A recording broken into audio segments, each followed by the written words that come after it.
Thank you so much for making time for Citizen at 1. My name is Willis Rabura. Our top story this hour: the Supreme Court was today expected to make a ruling about some 7 issues which it had framed for determination in the petition challenging the validity of the law that will regulate finances for the 47 county governments. The case was filed by Senate Speaker Ekwe Ethuru and Clerk Jeremiah Nyengenye. Now, the National Assembly Speaker Justin Muturi had filed a preliminary objection seeking the dismissal of the petition on grounds that the court had no power to adjudicate on the contentious Division of Revenue Act, which was signed into law by President Uhuru Kenyatta on June 11. Now, our reporter Kenagor Obadia is at the Supreme Court and now brings us the latest on that front. Kenagor, what is the latest? What have you heard? This is after it was again adjourned on the 8th following the Muslim celebrations of Eid al-Fitr. That was not going to take place, and so that the case was slated for today, and it didn't happen again. Why it didn't happen is that one of the first interested party, who is the Attorney General, Githu Muigai, filed an application seeking an adjournment because he would not be in the country. The AG, through his counsel, who appeared today here at the Supreme Court, tried to convince the court that because the importance of the Attorney General being present in this particular hearing cannot be overstated, and so she sought that this particular case be adjourned until the AG comes back from a trip. We understand that he is in a trip with President Uhuru Kenyatta in China at the moment, and so when he comes back, this case would commence. But that was, of course, objected by the applicants, who are the Senate and the Speaker of the Senate, Ekwe Ethuru, through their counsel, Feroz Noorji. In their submissions, they outlined the importance and the urgency of this matter, saying that it's been long going and it's been long overdue. Kenyans have been waiting to know exactly what the position of the Supreme Court is concerning the Division of Revenue Bill, which has now been made an act, of course, the President having signed it into law. Remember, this is a case where the Senate is seeking an advisory opinion from the Supreme Court as to whether the President and the National Assembly acted within the law by passing and thereafter assenting to this particular bill, which was also within the mandate of the Senate. According to the Senate, it is the upper house that is supposed to deal with all issues pertaining counties, and the Division of Revenue Bill being a county bill, according to the Senate, it was supposed to be there, debated at the Senate, and thereafter right from the Senate to the President for assent. But it was taken back to National Assembly, where the National Assembly reversed all the inputs that had been made by the Senate, reverting back to what the National Assembly had done to that particular bill. And so in their submissions again, they said the AG should not have been one of the first interested party, because he advised the government, the executive, to sign this bill into law, and therefore that application for adjournment should not have been granted by the Supreme Court. And so, but in the ruling that was made by the Chief Justice, Dr. Willie Mutunga, in determining whether to accept that particular application by the Attorney General, he did say that indeed it is important to have the Attorney General in the courtroom during the hearing, and because he represents a bigger interest, the Kenyan people for that matter, and as well as the President for that matter. So it was important, according to Chief Justice Dr. Willie Mutunga, for the AG to be present during the hearings. But again, he acknowledged the importance and the urgency of this matter, acknowledging the fact that the Senate has been complaining that the National Assembly has been prejudicing the case by going on with hearings and debates of certain bills that were well in question in this particular case.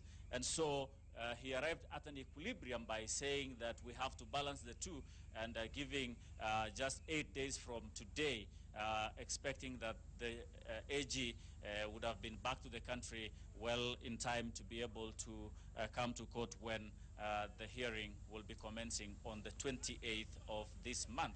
Well, but there are concerns from the Senate that this might be a tactic by the government to delay the case, or by the executive to like derail the case, delay the hearings, having assented to that bill.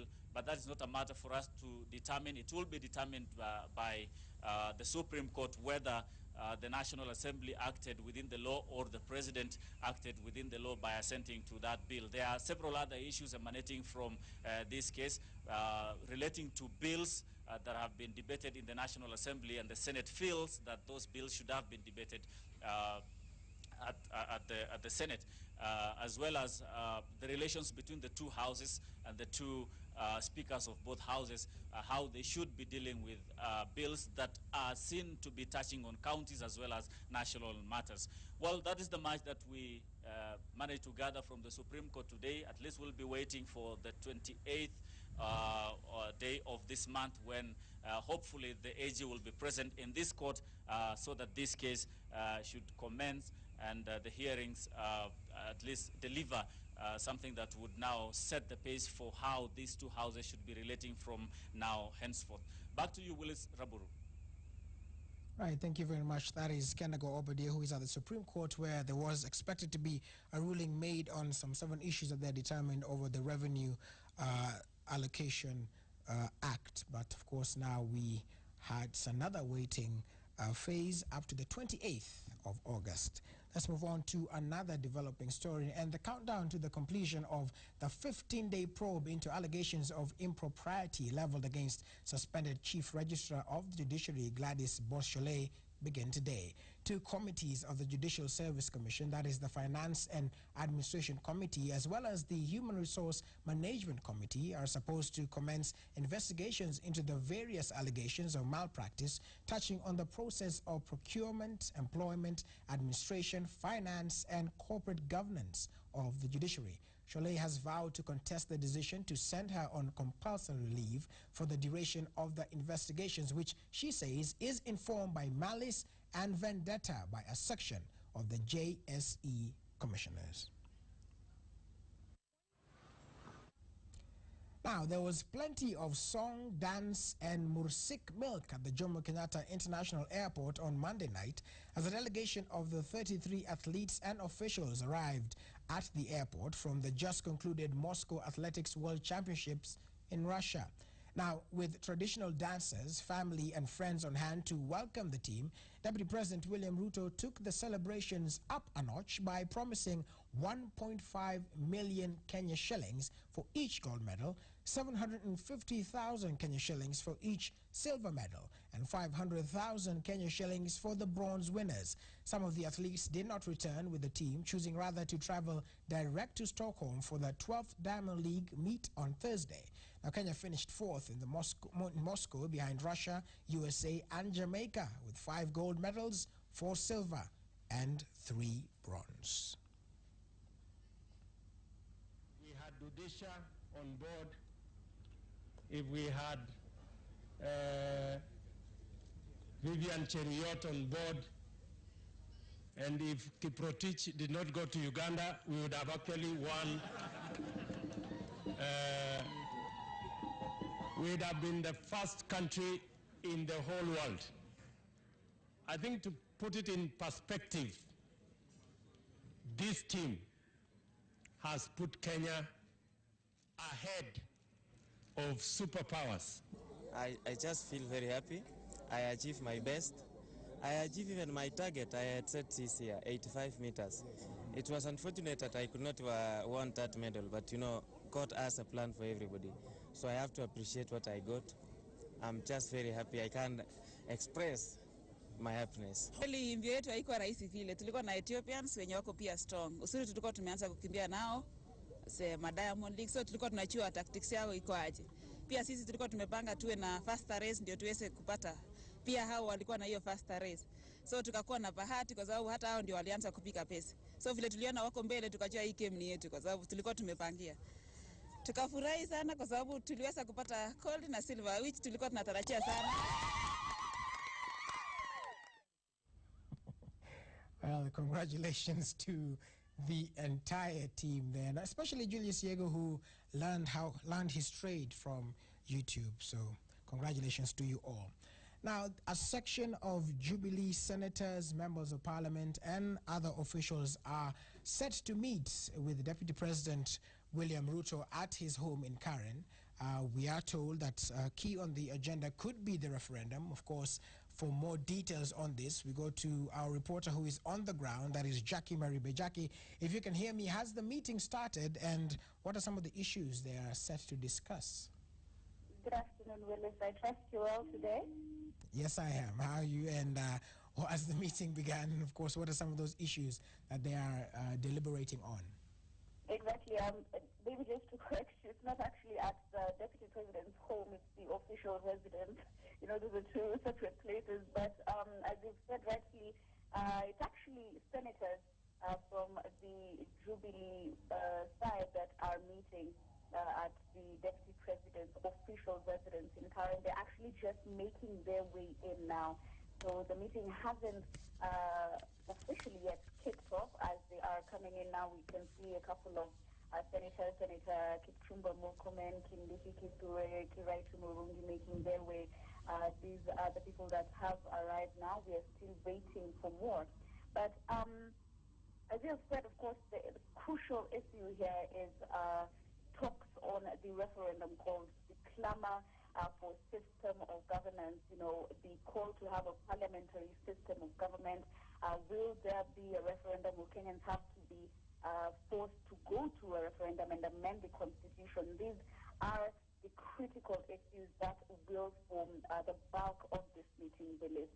And what we are expecting to hear, but we will, of course, be updating you with that, is that these Jubilee senators want to formally withdraw today from the bid to have law amended and have us under a parliamentary system of government. So this is what we are expecting to hear and to see as probably one of the outcomes of this meeting. But of course, it is about the clamor for change.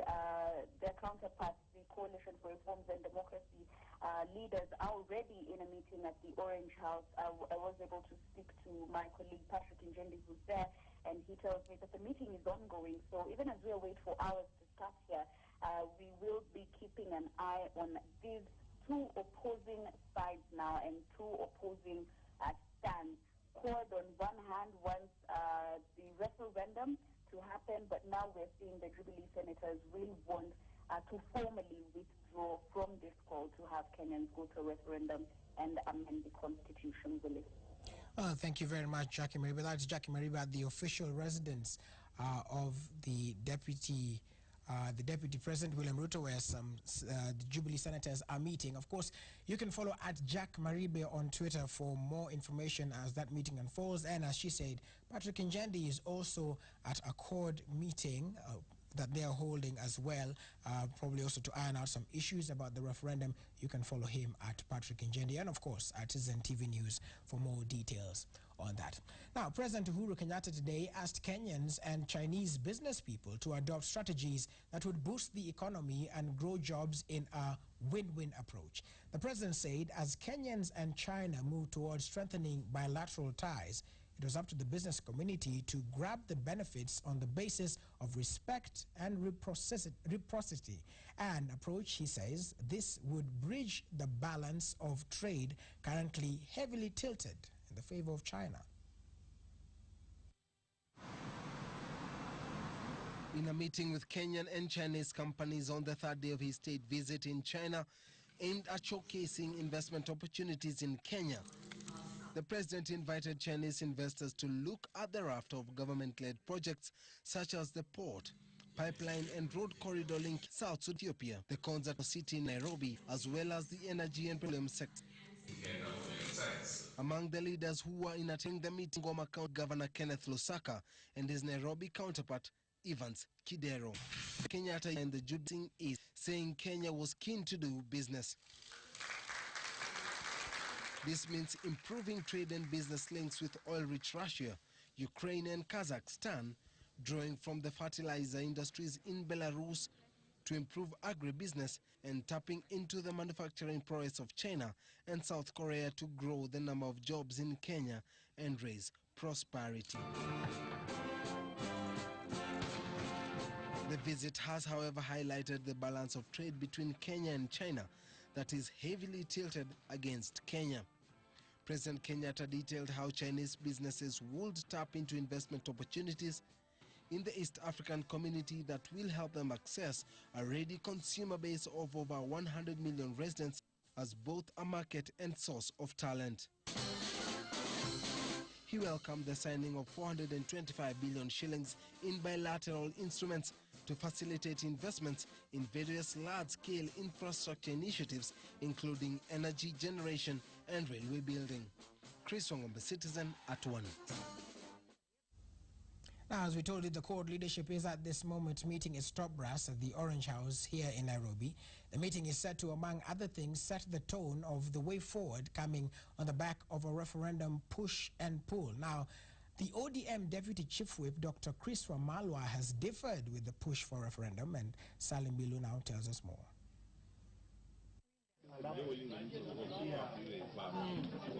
Kiminini Member of Parliament Dr. Chris Wamalwa has differed with the CORD coalition's top brass for its push for referendum to give counties more economic muscle, saying the exercise is not necessary. Speaking in Kitale, Dr. Wamalwa said he does not support any referendum, whether on the parliamentary system or addition of funding to counties, arguing the exercise is ill-timed. As we are not supporting the issue of the referendum, Kenyans have just come from elections. And again, we want to give Jubilee government time. It's only 3-4 months, surely. You can't judge somebody's performance. So really, whoever the leaders are calling upon the issue of that we go back to the parliamentary system, us as leaders, we are opposed to that. The CORD Deputy Chief Whip said it is true that counties are going through teething challenges, but they should be left to demonstrate what they can do with the little they have before receiving additional money in the next financial year. Now to a story that makes us want to examine more the moral fabric, where police in Bungoma have launched a manhunt for a middle-aged man from Sio village in Kanduyi constituency, Bungoma County, who is alleged to have sodomized 9 schoolboys aged between 7 and 14 years old. Chef Kirui has that story. It is perhaps one of the most significant police operations launched in recent years in Bungoma. A manhunt for a man accused of abusing young boys in a spate of shocking incidents. This boy narrates events he says happened between Friday 9th to the 19th of this month, when he was allegedly sexually abused by a man who is still at large. The man is believed to be still abusing 8 other boys still in his hands. Ngakutana na mzee akanichukua na akaniambia nimpe pesa yenye niko nayo. Kenda tukalala, ikafika usiku akaanza kutoa manguo akiturepu. The victim, a 14-year-old boy, says the man lured him while he was on his way to buy drugs for his grandmother. Ifika asubuhi akatuambia twende tutafute vichuma tukimletea pesa. Ilikuwa anaendea kwa, alafu ndio ananua gamu, anasema naenda kuweka kwa viatu na tuletea tunavuta. Confirming the incident, Bungoma Police Station OCPD Kirunya Limbitu said police officers are pursuing the suspect and plan to save the other 8 remaining boys believed to be in his hands. We are carrying on investigations to that effect. So, with a view of taking the appropriate action according to law on those who have committed that offense. The victim has been taken to Bungoma District Hospital for medical examinations. JF Kirui, Citizen at 1. Right, we do hope something is done to avoid such incidences in the future. Now, the National Authority for Campaign Against Alcohol and Drug Abuse, NACADA, has taken the mandate of educating county governments on formulating a comprehensive framework aimed at regulating the sale and consumption of alcohol within counties across the country. Let's take a look. Because maybe the country is not aware that. Speaking at a training session in Moranga attended by 12 officials representing counties from central and eastern Kenya, James Mashari, NACADA Central Region Coordinator, said county governments lack appropriate policies to regulate alcoholism despite handling the role of awarding licenses to liquor brewers and traders. And that's why we are training them, so that we are able to come up with a framework that can be used in counties, so that they are able to come up with a law to be able to regulate consumption and sale of alcohol within their counties. The Alcoholic Drinks Act 2010, commonly known as the Mutudo Law, has helped deal with the problem of alcoholism, and besides that, Macharia says NACADA will provide alternative occupation for people who have resorted to illicit brewing to earn a living. We had a brewers meeting which was geared towards eradicating illicit brew, just being held in the same county. So this is the initiative and the approach we are also taking with the county governments, so that we are able to collaborate and work together to eradicate illicit brew, and maybe also provide alternative source of income for those who are brewing. Meanwhile, NACADA has promised to continue playing its role at national level, as was the case before the formation of county governments. Macharia Mwangi, Citizen at 1. All right, now time for a short break, but when we return, we'll take a look at how the shilling is doing in the money markets and find out how AFC Leopards has cracked the whip on its use of social media. Stay with Citizen at 1.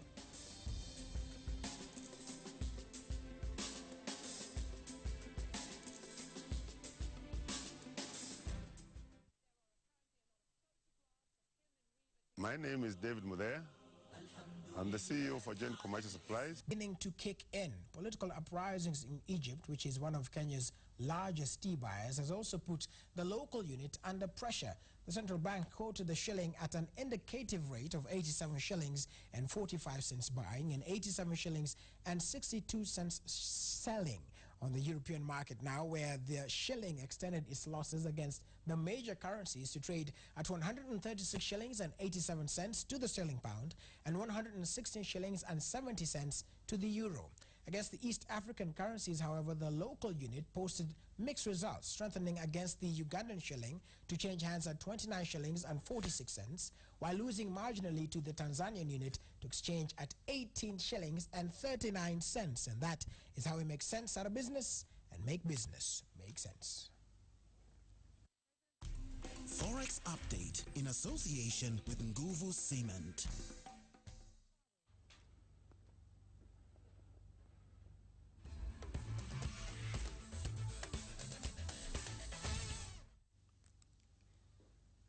Right now, if you are a social media user, this is for you. Now, in an attempt to maintain peace and reduce hooliganism, Kenya Premier League club AFC Leopards yesterday banned 4 fans who were accused of spreading hate speech on social media, and they are Jeffrey Luyuku, Faraj Faluma Juma, Simeon Amulioto, nicknamed Mlandege, and Lijoodi Edison.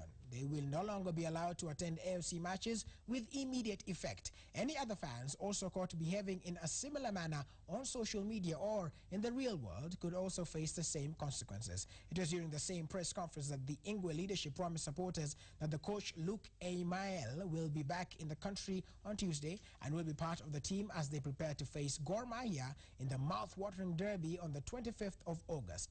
Aimael took 2 weeks leave without seeking permission, but the club feels he needs to see his full contract out this season before they can consider engaging anyone else. Had a funeral that to attend in Belgium, but after talking to him at length this week, he said actually because the issue of the flights where they were full, he took a connecting flight via Egypt to Nairobi. So because of the issue of the unrest which has been in Egypt, Cairo, that is what made him that the flights were not leaving. So he was stuck there. But the information is that the Belgium embassy evacuated its nationals from Cairo back to Belgium. So that's why he went back, and now we are arranging for his flight to come back to Nairobi. And vile vile tungetaka kusema kwamba tumetambua kuna wale mashabiki ambao wanajifanya ni AFC Leopards wanakuja kuleta fujo katika kiwanja na kutukana officials, na hiyo tumesema kuanzia game ambayo inakuja tutawazuia kuingia kuweza kushabikia timu yetu. Sisi tunataka amani kwenye timu, tunataka amani kwenye stadium. AFC Leopards sio club ya fujo. Now, Nyanza Kisumu Queens began their quest to winning the 2013 Copa Coca-Cola National Finals title in emphatic fashion by thrashing a hapless Maragua Queens side 9-0. as the under-15 nationals began at Hope Center in Kawangware. The Lakeside Queens confined their opponents in their own half from start to finish and were 5-0 up by halftime. Maragua found themselves 7 behind just 10 minutes into the second half following Melvin Awar's brace. The Lakeside team were not done yet, and after Mercy added her second, Odia Beryl completed the humbling with a fine strike 5 minutes before the final whistle.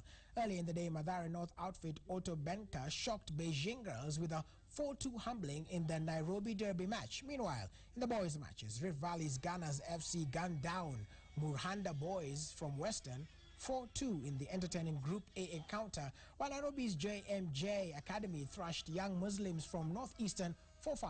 Musa Nasika netting all the 4 goals and putting himself in the driving seat for the Golden Boot.